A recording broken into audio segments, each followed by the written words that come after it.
Hello and welcome to No Apologies on Beck, where we are unafraid to speak the truth. I am your host, Rick Becker, our co-host, Lori Hintz. How you doing?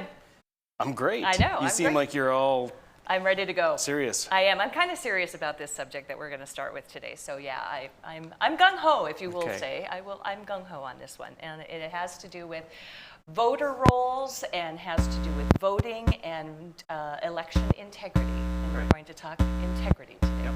We're going to be talking about election integrity. We're going to be covering some more executive orders. We've got a guest from the North Dakota State Senate and more brain food. Lots of great stuff ahead. Yeah. So let's dive right in here. Okay, so we're starting today talking about saving future elections with some reform. And this is vitally important. When I was in Florida a few weeks ago for the RNC winter meeting, this was made very clear to us that this was going to be a major priority of the Republican National Committee. Mm-hmm. So that is very important to me because without clean and fair and transparent elections, you do not have a country. True. Absolutely true. So it's important. Yep. And we are going to compare and contrast some of the areas that were identified as being problematic and how they can be corrected that are coming out now. And looking in the next segment, comparing that to recommendations that were made 4 years ago.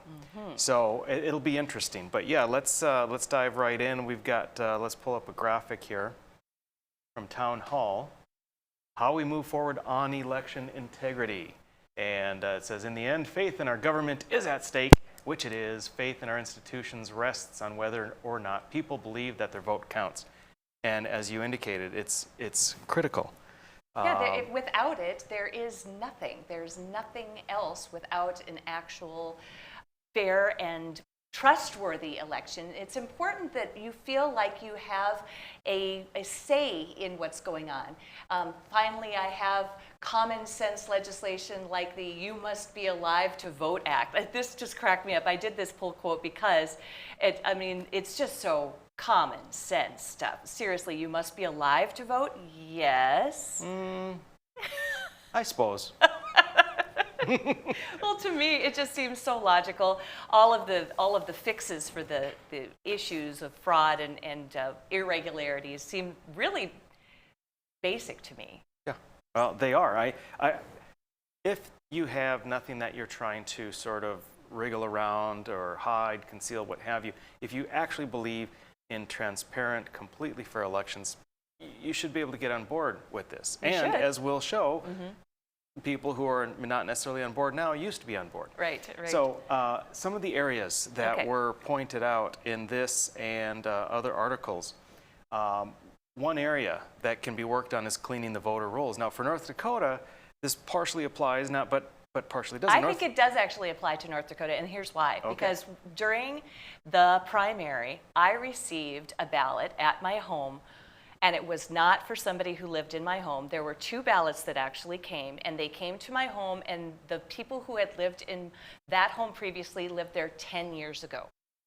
And those names were still on our voter rolls. And that's troubling to me. That means that we have some work to do even in North Dakota. Yep, I agree with you. I agree with you. Now, in the articles that we've been reading, the voter rolls, they're usually referring to voter registration rules. Right. And of course, North Dakota doesn't have voter registration. So we don't have those types of things. It's a little bit different. We have driver's licenses. We have, that's it. And utility bills with our addresses. Correct. Yeah. Right.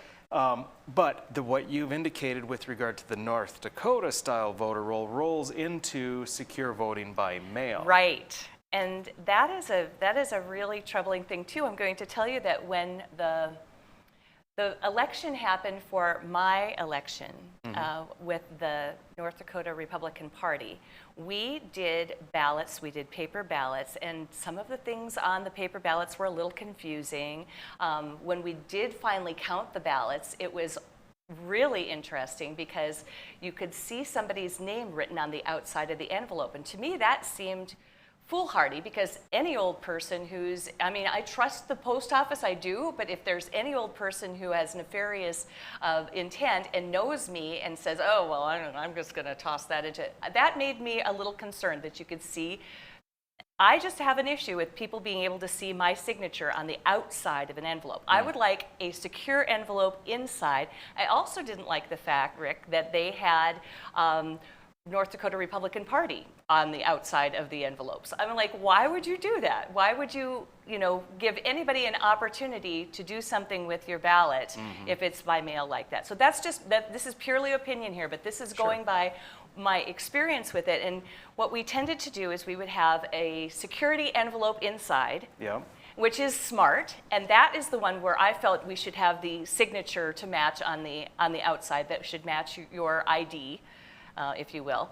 And I just think that when you count them, then you have to separate them. It's a whole process. But to me, the voting by mail thing has a lot of room for error. It just did, even in North Dakota, where we have very secure ballots and very, very secure voting systems. Right. Some of the areas with this whole voting by mail, one of the big things that you can do is require the absentee ballot to be witnessed. Right. And that takes care of a lot of problems, as well as making sure that the signatures match and all of that. There's an aspect of voter harvesting, ballot harvesting. And so there are thoughts with some of the recommendations of how many ballots can a single person bring in. Right.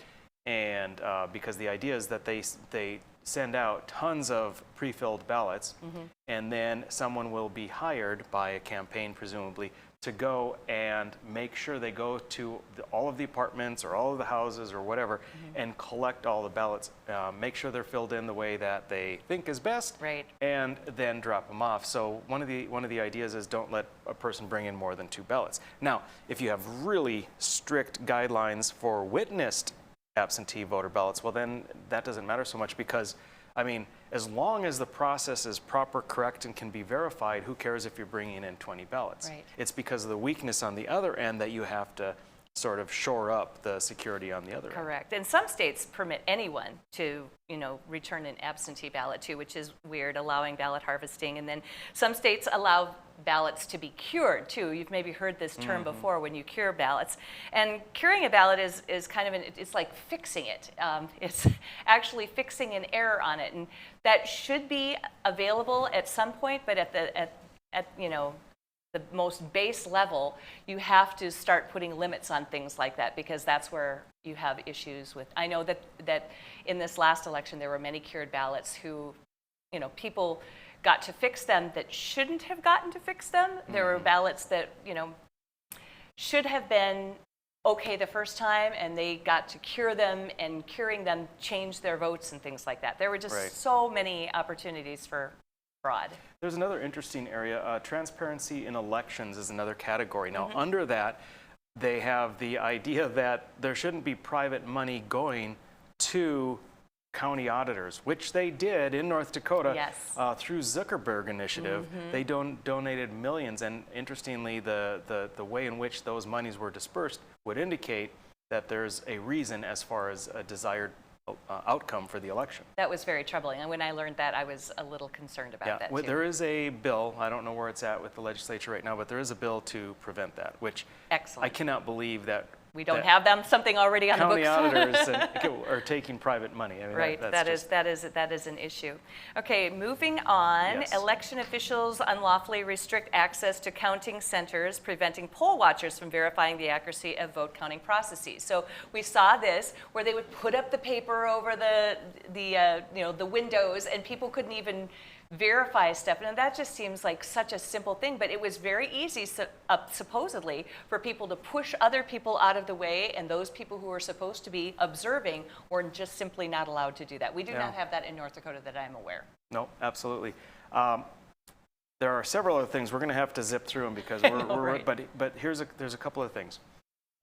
If you simply have a better verification process, monitoring process, I think that, and there have been suggestions made, get rid of the voter machines.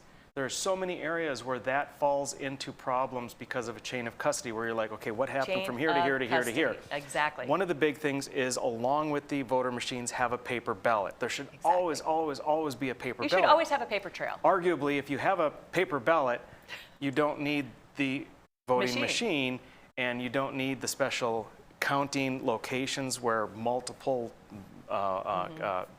precincts are being counted. Right. That opens up for fraud. There are so many steps. I'm shocked. I thought we had enough for one I segment, know, and right? apparently we had enough for 3. I know, right? We That's might all right. have to hit this again. Okay. But the most interesting part is how we hit this same topic in the next segment. Exactly. So stick with All right. us. We'll be right back.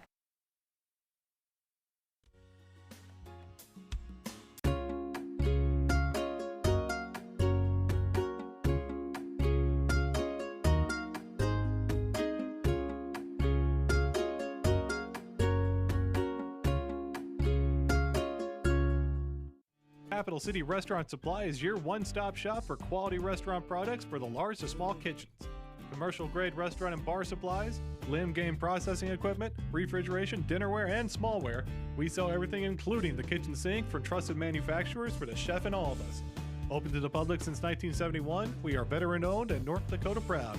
Let us take care of your restaurant and home kitchen needs today by visiting us at 1414 Interstate Loop in Bismarck or on the web at capitalcityrestaurantsupply.com. Heroes and Icons is now Cozy TV. Don't worry, you'll still get your favorite Beck News programming without changing the channel. Real people, real news, Beck News. Hi, I'm Dennis Haugen, along with my sons Andy and Mike, and we're showing our support for wind energy in North Dakota. Wind energy has provided farmers like us with a steady stream of income that's not tied to the weather like crops and cattle are. Another bonus is that wind farm owners are required to maintain the roads leading up to the turbines. Because of that, oftentimes these roads are the best in the county. Wind energy is good for landowners, it's good for the land, it's good for our economy, and it's good for North Dakota. There's nothing more important than family. And at Prairie Rose Family Dentists, we get it. That's why we have more locations, more dentists, specialists, extended hours, pediatric clinics, and even emergency appointments, so you can always be seen. Book your appointment today at prairierosedentist.com. Prairie Rose Family Dentists. We are family. 40 years ago, Aero Service Team started with one truck and lots of hard work. Times may have changed, but the hard work that we put in to get your lives back in order after fire, water, and disaster hasn't. Over the years, we've seen so many families lose their belongings due to water and fire damage. Restoring homes back to the original state has made every hour of hard work well worth it. Thank you for trusting our family with yours. When disaster strikes, you only have to make one call. Aero Service Team does it all. Pub 21, your one stop for fun, drinks, and food. Our spacious facility provides COVID-safe fun for you and all your friends. With nightly bingo and specials, you can be sure there's something to do for everyone. If you're staying in for the night, we've got you covered just across the way with Pub 21 Liquor. We have a wide variety of options, from wine to whiskey and everything in between. Stop in today at 1014 South 12th Street in Bismarck to see what all the buzz is about. You won't be disappointed.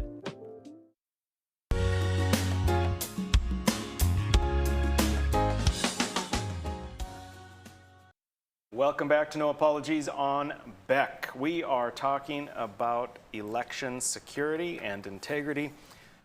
We had to end up rushing through it. There's so many areas to hit. Right. But what I find fascinating is that in this segment, we're going to be talking about more of this, about other areas identified as being problematic and how to fix them. Right. The difference is that everything we're talking about in this segment comes from the Center for American Progress in August of 2017. Right, which is a ways back now. It's 4 years, almost 4 years ago. This is shortly after Trump was elected, and there's their white paper, I guess. Center for American Progress is a leftist organization. They claim to be nonpartisan, but in their mission statement, they say that they are a nonpartisan policy institute dedicated to improving the lives of all Americans through bold, progressive ideas as well as strong leadership, concerted action. Our aim is not just to change the conversation, but to change the country. Well, that's subtle. Change the country. And progressive ideas. Very progressive, very leftist, funded by George Soros, okay? So Nevertheless, they have great ideas. Well, there you go. They do, and I'm not being sarcastic. They actually do, because again, if you care about our election integrity, about voters having confidence in the country, in our elections, any of these things are great ideas. What they promoted back then, they are completely ignoring now. If you if you read back their talking points to them, you will be called a traitor and treasonous. That's true. That is so true. But welcome to Hypocrisy 101. That's how they roll. Exactly. So, okay. So the legitimacy of self-government rests on the consent of the governed, and that is agreed. I agree that in our democratic republic, which I don't agree with, because it's a representative republic, but that consent is manifest through the administration of free and fair elections. So nobody can disagree with what they're saying there. Right. They say the right and ability to conduct fair and free elections transcends partisan politics. I agree. And now we go straight down to, they have 9 points. Number one, require voter verifiable paper ballots or records for every vote cast. Again, we agree. Absolutely 100% agree. It was a good idea when Trump beat out your candidate, and it's still a good idea now after your candidate beat out Trump. That doesn't change. Still a good idea. I'm so happy we have this here, because right. we know we can always use their own words against them. Well, to point just out, to point out the their absurd, right? hypocrisy. Yes, and the hypocrisy. Okay. All right. So yes, the paper ballot takes care of all the problems that you can have with the hacking and the cybersecurity issues with the machines. Right. And again, we can go back to, should we have the machines, which are very, very costly. You go to number 2, replace old voting machines. We get back to that same thing. Snurdly, one of our producers, says, replace them with no voting machines. Right. And I agree. I don't disagree with that either. I mean, it seems like, gosh, we should use technology to our advantage for efficiency, but I think this is an area where if you really examine it, it makes sense. It's actually more efficient when you can do everything on site at the moment and not have to verify with another technology, or in other words, paper. It seems like an Occam's razor thing, where keep it simple, stupid. Yes. Yeah. All right, kiss fraud. The other thing, again, point out, chain of custody is huge, huge, huge. We see that in various industries, various practices. Chain of custody, law enforcement, for example. Chain of custody is of critical importance. We need to know what happened from the time the voter went to the voting machine, who was in charge of the machine, what happened to it, did they go to a counting center, what happened there, on and on and on. I honestly would not have a problem with law enforcement getting involved, seriously, and just taking care of the chain of custody of the ballots so that we would be confident that somebody was actually guarding the ballots if they are moving from place to place. I really would have no problem with that. I don't know that the law enforcement people will be very pleased with that job, but it might be banal. But, you know, they might decide that it's a good idea just to have integrity that way and make sure that nobody is fooling around with the ballots. So, possibly. Okay. Number 3, conduct robust post-election audits, which can verify that outcomes are correct. I agree. I'm not sure why the left changed their mind. Well, of course, we know why. But for instance, we wanted the post-election audits in Michigan, Pennsylvania, Wisconsin, to name just a few. Well, all the voting machines are vulnerable to hacking. It should be routine. It should be routine. And audits are segmented, little localized things that you're checking to make sure. And it's only if you have findings, then you expand it to something more. Precisely. Number 4, update and secure outdated voter registration system and e-books. And yet this is something that the left recommended 4 years ago, but since that time, Democrats have fought this every step of the way. 100%, exactly, and used it to their advantage too. The threat to voter registration systems is real, they say in their own document. Yeah, well, now, leading up to this election, we were told there's nothing to worry about. No one ever gets hacked. There's no voter fraud whatsoever, but according to themselves, there is a great concern. We had it back then, we had it before, and we have it now. We'll have it next time. Okay. Require minimum cybersecurity standards for voter registration systems and voting infrastructure. Absolutely. They say in this document from 4 years ago that these machines are susceptible to malicious vote-stealing software. Yes. They say it in their own document. I know, like, and right? they say it's impossible now. And unfortunately, those talking points, those little bullet points, are repeated over and over and over on CNN and I mean everywhere, that there's nothing to worry about, but in their own words. Right, it's so ironic. Okay, number yes. 6, Yes. perform mandatory pre-election testing on all voting machines as well as continuous vulnerability analysis. And in my mind, we just do away with the machines at some point and we go back to paper ballots. Seriously, because anything that is connected to the internet has no business having anything to do with voting, in my opinion. Yep. Number 7, expand threat information sharing, which that's a good idea. If someone has documented a threat, if there's problems, if there's a chain of custody issues, share it. We should have a reporting system so others can look into it. Number 8, elevate coordination between states and federal agencies. I don't know that this is necessarily good. The reason I say that is we don't want to federalize our election. Yeah, I kind of agree, especially, well, and actually that's their number 9 point. Okay, yep. No, I mean both, you're right. But the federalizing with regard to funding, I have a bigger issue with. Okay. I can see like sharing information between argument, states, I can see what would be all right with me. But yeah, I mean, to the same degree that the federal government ensures that our highway, that the interstate system is working, right. that they're guarding against EMPs, things like that. Their coordination is okay. I think their coordination is okay. I don't want to see federal funding because we know how that goes. Exactly. And whoever's in charge of the federal government is going to help sort of direct the funding to either geographic areas or to specific population centers, or even like any kind of particular item that they say, hey, if we fix this part, it'll help our side. Precisely. So I mean, the money should be coming from the So state you and I side. agree that we're kind of iffy on 8 and 9 then, a little bit. On 8 is elevate coordination between states and federal agencies, and 9 is provide federal funding for updating election 9 I don't, infrastructure. federal funding I don't like. Yep. But the rest, and really those first 7.5, I love. And right. The thing is, I didn't disagree with them. This isn't a thing where you say, well, God, whatever, it's the one, then the other. No, man, those of us that have integrity with what our beliefs are, we agreed with them back in 2017. Correct. We agree with them now. Right. And in 4 years, when a Republican candidate wins, we'll still agree that all of these things should be in place. Do you want to hear the greatest irony ever? The Let's hear it. conclusion of this report from this leftist group says, as it currently exists in 2017, this is, America's election infrastructure is dangerously insecure and susceptible to hacking. Yep.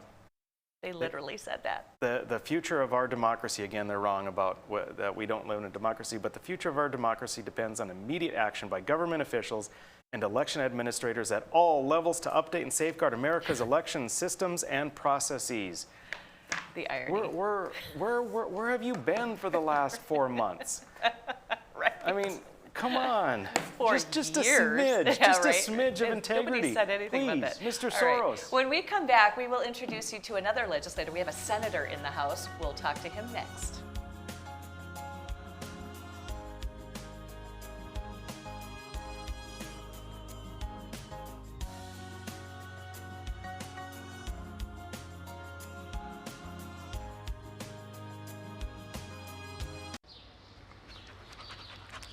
Jeez, what a mess. Look at that. There's roof stuff everywhere. It's so embarrassing. Ruins the neighborhood. Come on, humans. Let's get this fixed. Don't let your roof go to the dogs. Call America's Best Contractors for your free estimate. Need a new woof?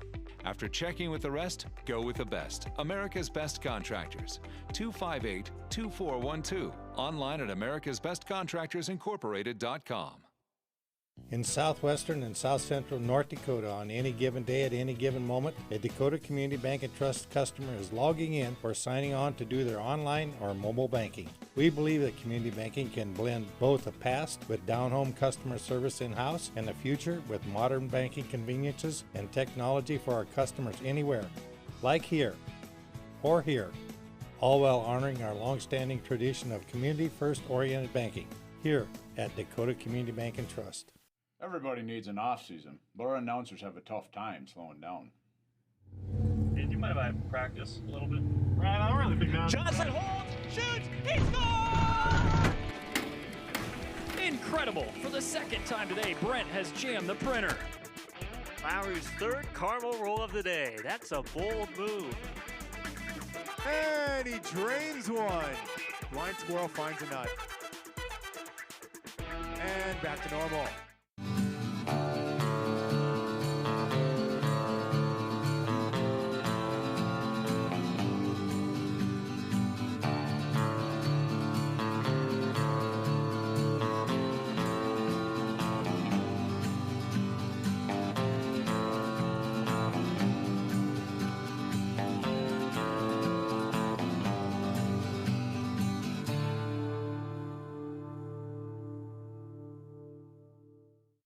Beck News brings you real people and real news. Every weekday on KNDB, KNDM, and KRDK. Start your evening with the Dr. Duke Show at 4. Take a fresh look at current events with Ladies of Another View at 4:30. Go down the road with Joel at 5:30. Watch No Apologies with Becker at 9. Cap off your night with No Filter with Debbie at 10. Beck News. Real people, real news. The professionals at Superior Glass provide residential and commercial glass installation and repair services in central and western North Dakota. Superior Glass is your source for stained glass projects, mirrors, windows, touchless and automated entry solutions.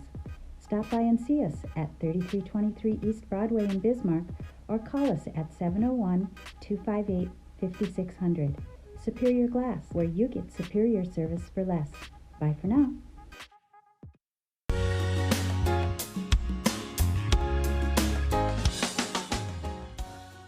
Alrighty, ye are back with us on No Apologies on Beck, your after-hours oasis of sanity. I'm your host, Rick Becker, our co-host, Lori Hintz, and our esteemed guest, State Senator Ole Larson from District 3, is it? District 3, Minot Town. 3, yeah, Minot. Magic Town, they call it. Thanks for being with us. Yeah, thanks for having me. Ole Appreciate is a stalwart conservative in the Senate, and as such, he clearly stands out. Right.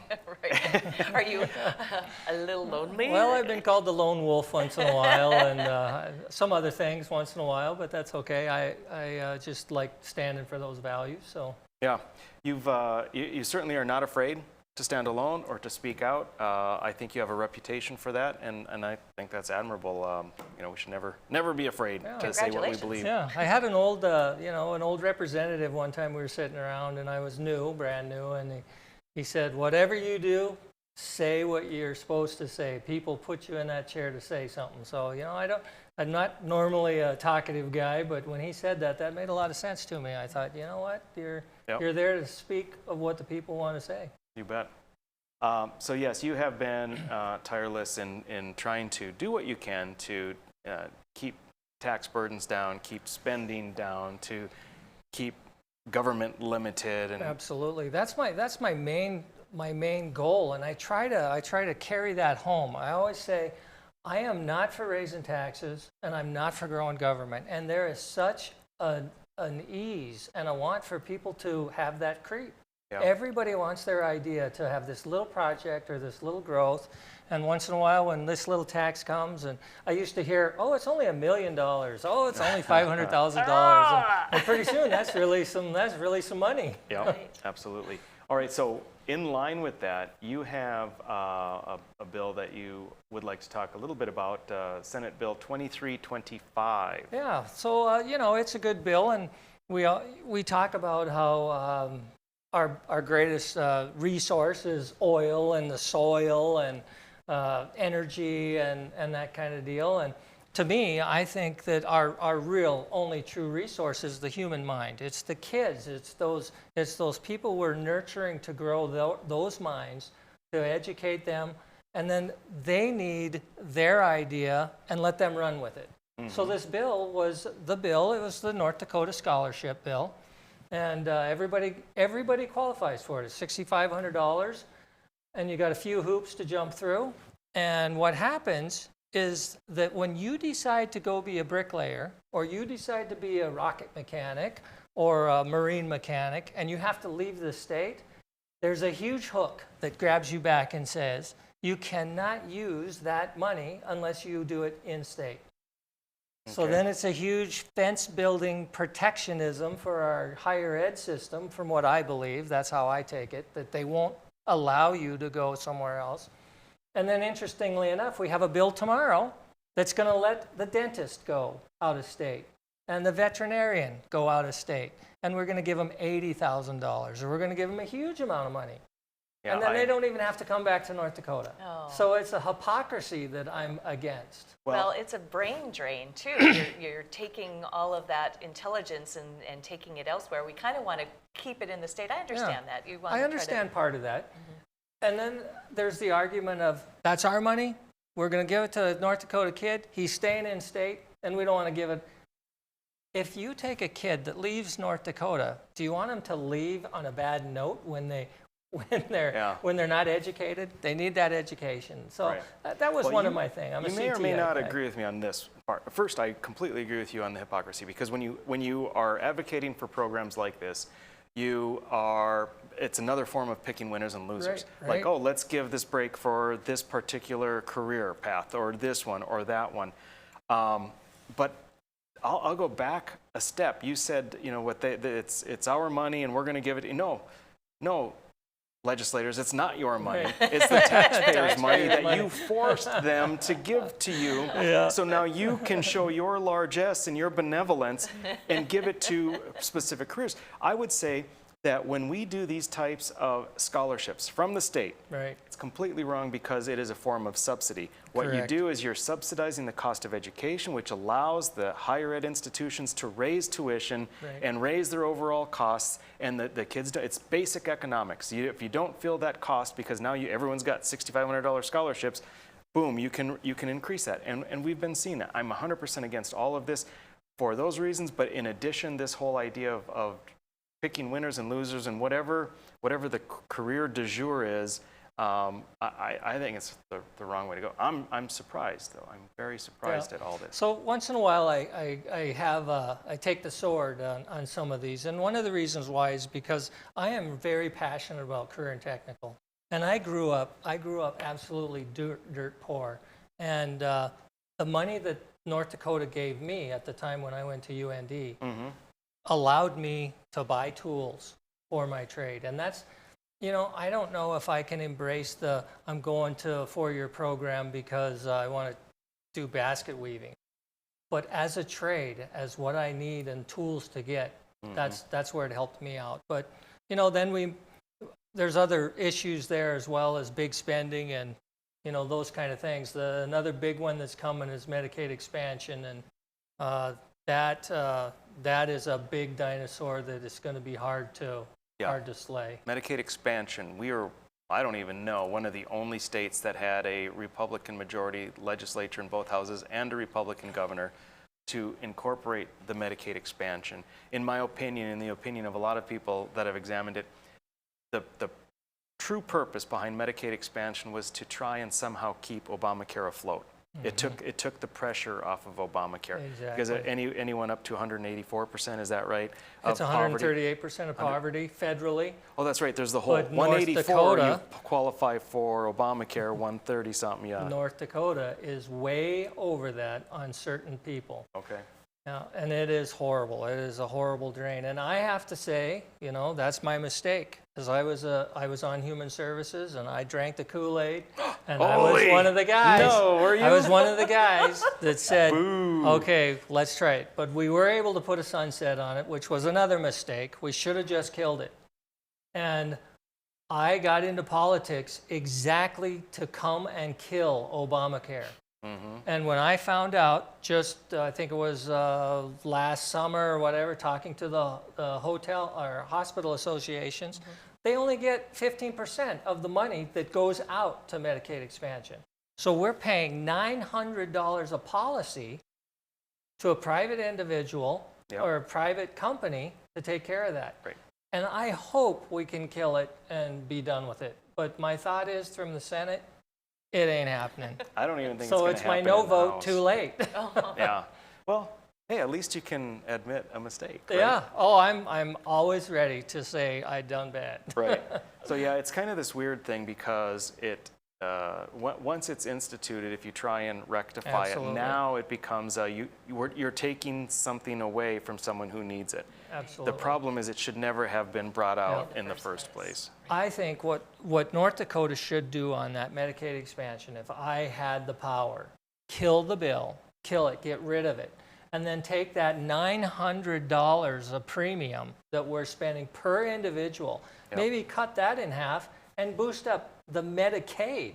Those guys that are doing Medicaid and fixing teeth, and the people in, they're not making enough money to do it. Right. Well, they dropped it by 42%, the Medicaid reimbursement a few years ago. Oli, we have to go. Thank you. Thank you. For Thanks being for having with me us. on. Thanks, constituents. I appreciate it. Goes fast, man. Hang with us. Brain Up food. next, Brain Food.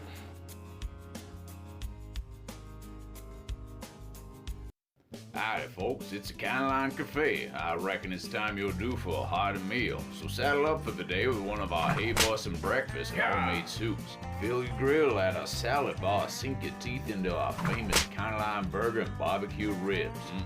Top it off with spoon-rattling pie with a calm roll that's sure to put a smile on even the toughest outlaws. Shake the dirt off the boots each night and warm up with the gang. Tell them about it, Stacy. I can't wait to see you at the County Line.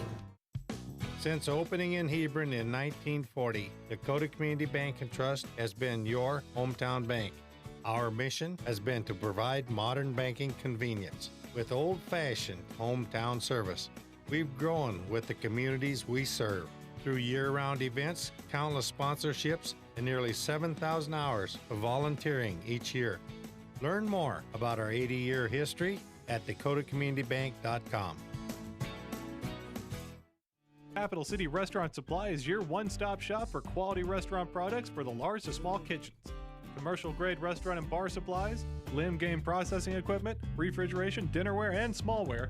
We sell everything including the kitchen sink from trusted manufacturers for the chef in all of us. Open to the public since 1971, we are veteran-owned and North Dakota proud. Let us take care of your restaurant and home kitchen needs today by visiting us at 1414 Interstate Loop in Bismarck or on the web at capitalcityrestaurantsupply.com. Jeez, what a mess. Look at that. There's roof stuff everywhere. It's so embarrassing. Ruins the neighborhood. Come on, humans. Let's get this fixed. Don't let your roof go to the dogs. Call America's Best Contractors for your free estimate. Need a new woof? After checking with the rest, go with the best. America's Best Contractors. 258-2412. Online at americasbestcontractorsincorporated.com. Beck News brings you real people and real news. Every weekday on KNDB, KNDM, and KRDK. Start your evening with the Dr. Duke Show at 4.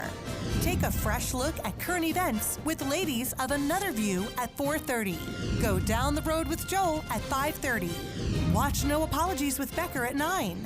Cap off your night with No Filter with Debbie at 10.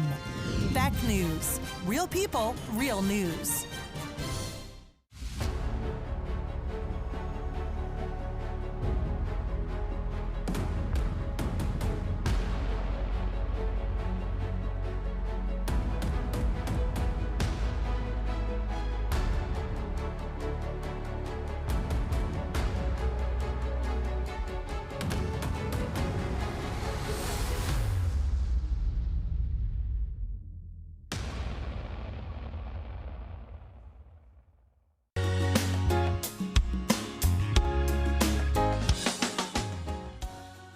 Welcome back to No Apologies. It's time for Brain Food, nutrition for your brain.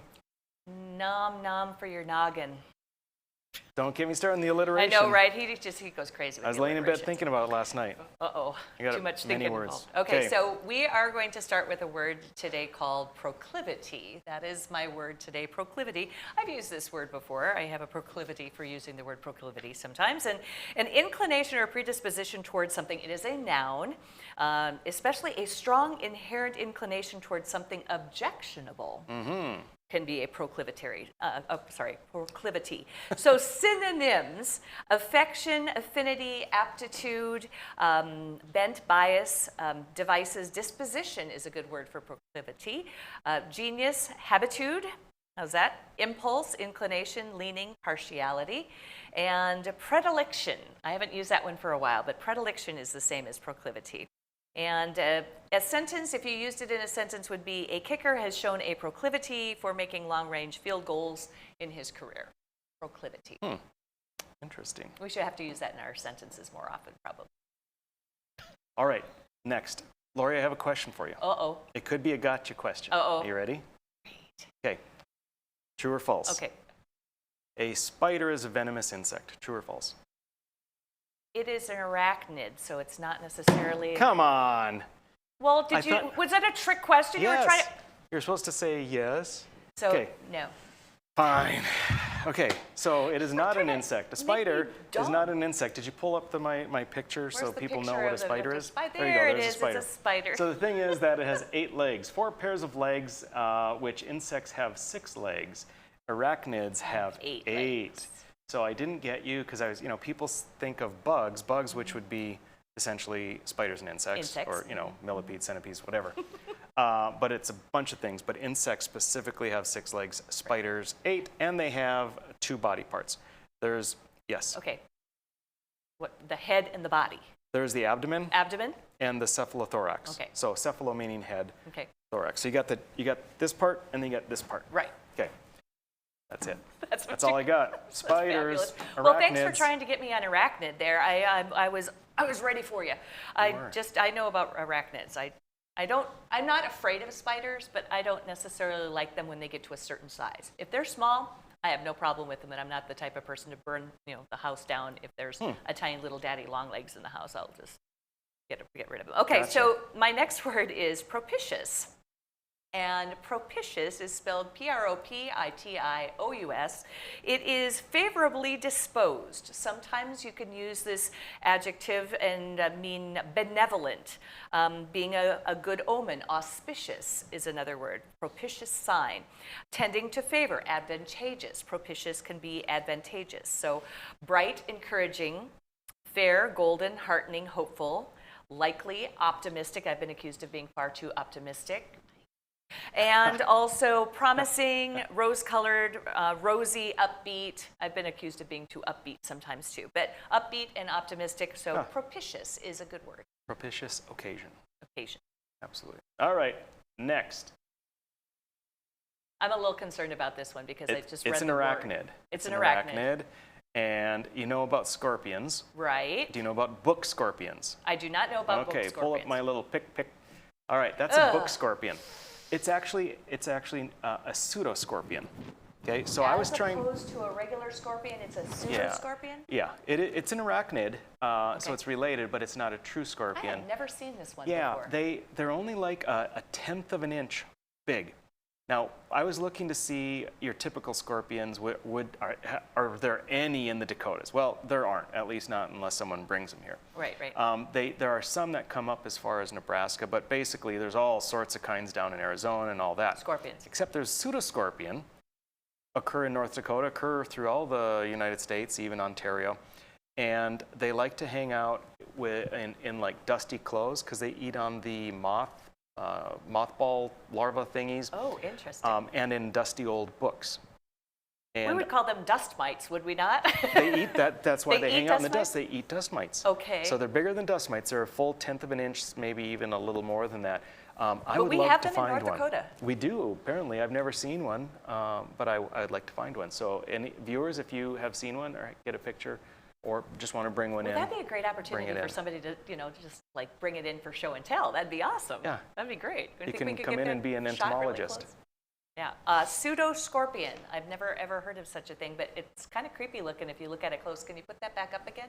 So if we're in North Dakota, we have pseudoscorpions? Yes. And you say they're in clothing? Yeah, like old dusty clothing where you might shake it out and there's moths that come out, and probably some little pseudoscorpions would come out too, I guess. Okay, now I'm gonna have to be watching for those. Yeah. Alrighty then. Anyway, thank you very much. Brain food again. Nutrition for your noggin. I'm gonna No. bait you with an alliteration. Okay, All right. so when we come back in our next segment, we are going to talk a little bit about the Biden administration's executive orders again. We've been going through it a little bit at a time, and we're going to continue on torturing everyone when we come back.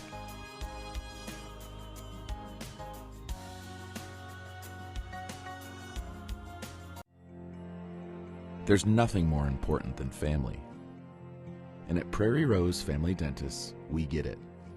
That's why we have more locations, more dentists, specialists, extended hours, pediatric clinics, and even emergency appointments, so you can always be seen. Book your appointment today at prairierosedentist.com. Prairie Rose Family Dentists. We are family. Hi, I'm Dennis Haugen, along with my sons Andy and Mike, and we're showing our support for wind energy in North Dakota. Wind energy has provided farmers like us with a steady stream of income that's not tied to the weather like crops and cattle are. Another bonus is that wind farm owners are required to maintain the roads leading up to the turbines. Because of that, oftentimes these roads are the best in the county. Wind energy is good for landowners, it's good for the land, it's good for our economy, and it's good for North Dakota. 40 years ago, Aero Service Team started with one truck and lots of hard work. Times may have changed, but the hard work that we put in to get your lives back in order after fire, water, and disaster hasn't. Over the years, we've seen so many families lose their belongings due to water and fire damage. Restoring homes back to the original state has made every hour of hard work well worth it. Thank you for trusting our family with yours. When disaster strikes, you only have to make one call. Aero Service Team does it all.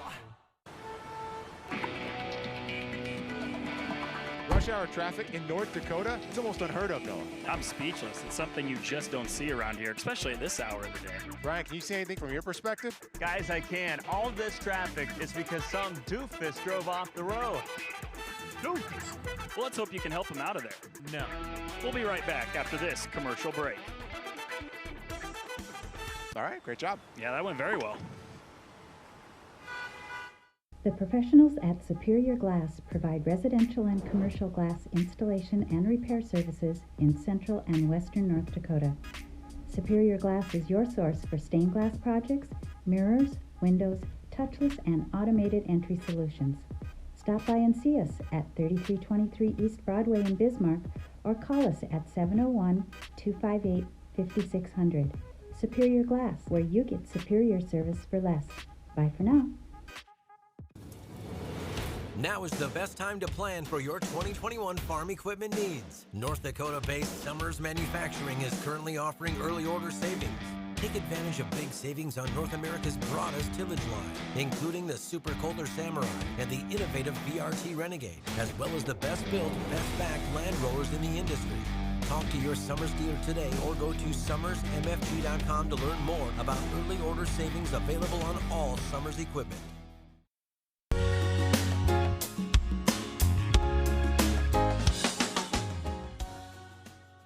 Welcome back to No Apologies on Beck. You are now with us at segment 5. You've hung in there. Congratulations. Thank you.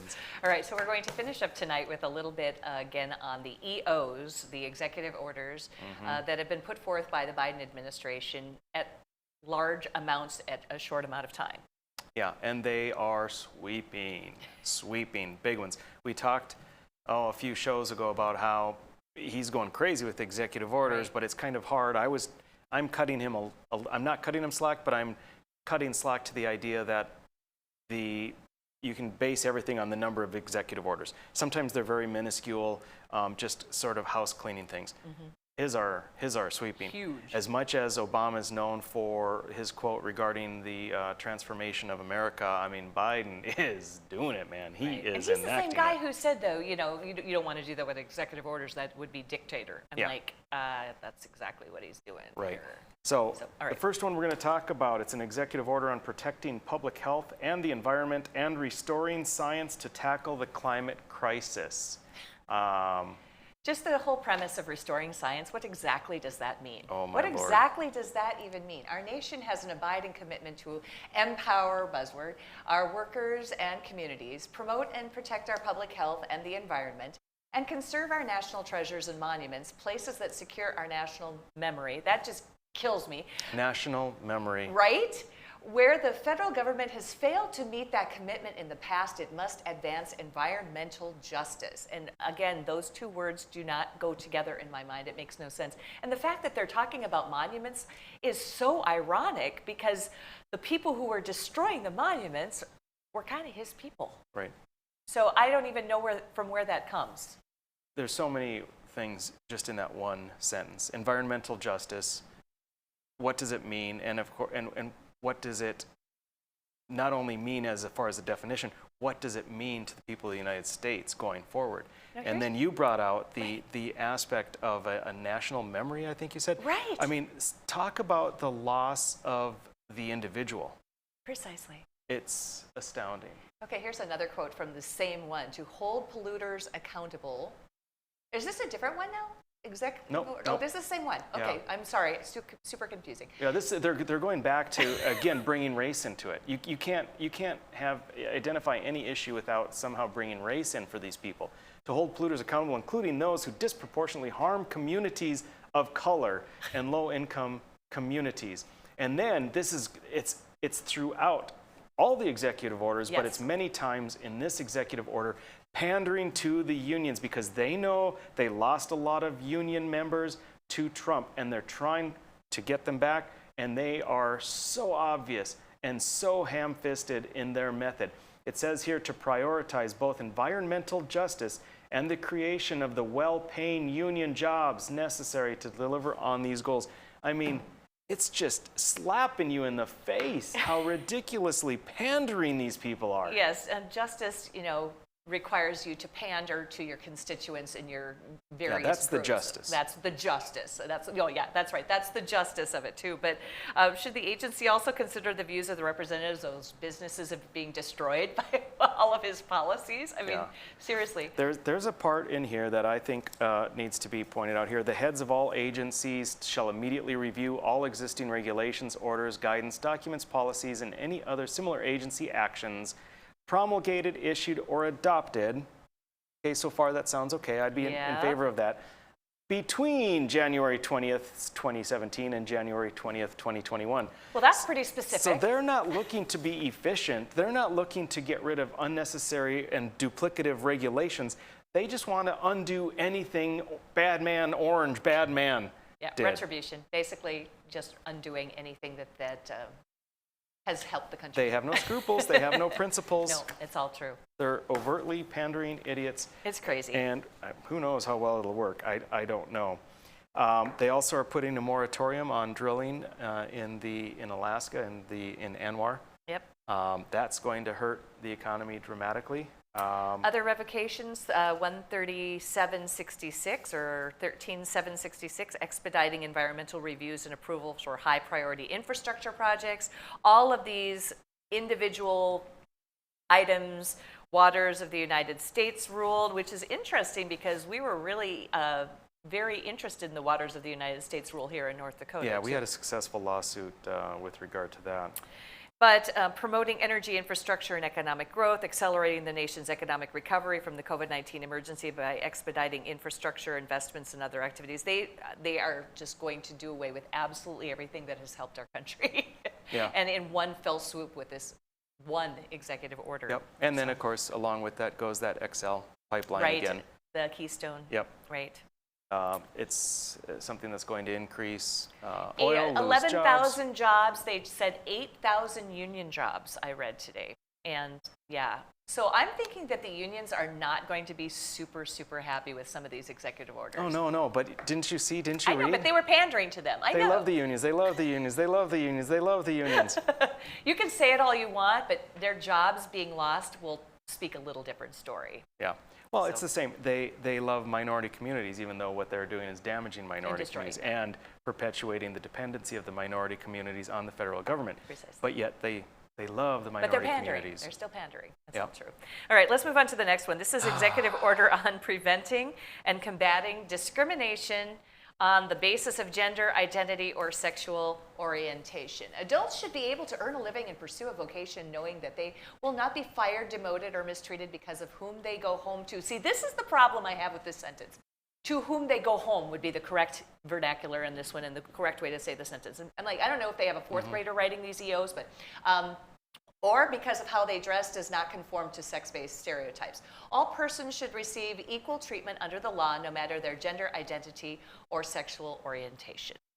I don't disagree with that. Who does? Why would you?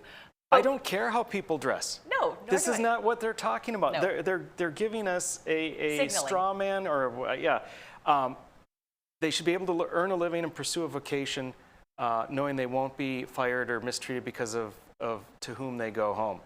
I agree. I don't care who you go home to. I don't care who you sleep with. I don't care who you date. It doesn't matter. I don't care how you dress. Although if we're in the service industry and you're dealing with customers, then you better dress appropriately, whatever that means, according to me, the business owner. The employer, correct. Right. And all persons should receive equal treatment under the law, no matter their gender identity or sexual orientation. Who's disputing well, sexual that? orientation, I mean, is all fine. Gender identity, sure, I don't care what you identify as. You should get the same treatment under the law.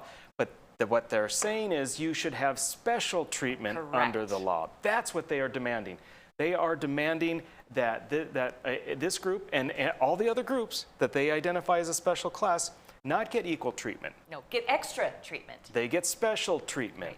And we have to be very, very clear on that, because you will not find people that are more strongly adherent to the principle of equal treatment under the law than libertarian type people, than true conservative type people.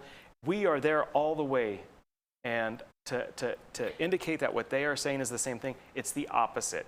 It's the same as when they say that we're only supposed to look at skin color to get rid of rape. Thing. Yeah. Yep, I agree. I know, it's so frustrating. I know. All right. All right, we got through 2. So there's that. All right. That we're almost done here. Are we? Yeah. Well, good. Tell me about social media. Okay, so you can find us on Facebook, and if you look up here on the screen here, you are going to see in just a moment. Tell us what you think. Facebook, No Apologies with Becker. Just search for it on Facebook. You can give us comments. Sometimes we'll even put them on TV. And next time, when you join us next time here, we will be talking about Off the Cuff, and we'll have another legislator to introduce you. See you then. No Filter with Debbie next.